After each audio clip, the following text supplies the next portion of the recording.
দেশের আকাশে কোথাও শাওয়াল মাসের চাঁদ দেখা যায়নি। আগামী শনিবার পালন করা হবে পবিত্র ঈদ উল ফিতর।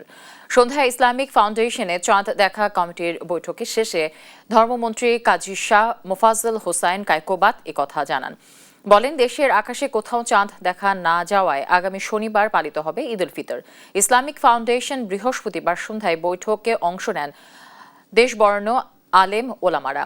এছাড়া প্রতিটি জেলা ও উপজেলা থেকে প্রশাসনের মাধ্যমে তথ্য পর্যালোচনা করে শাওয়াল মাসের চাঁদ দেখা যায়নি।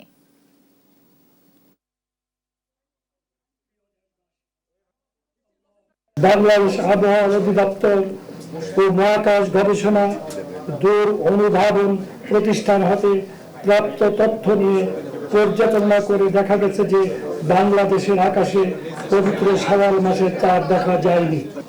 আগামী 1 শাওয়াল 1447 হিজরি 7 চৈত্র 1432 বঙ্গাব্দ 21 মার্চ 2026 তারিখ শনিবার সারা দেশে পবিত্র ঈদ উল ফিতর অনুষ্ঠিত হবে ইনশাআল্লাহ।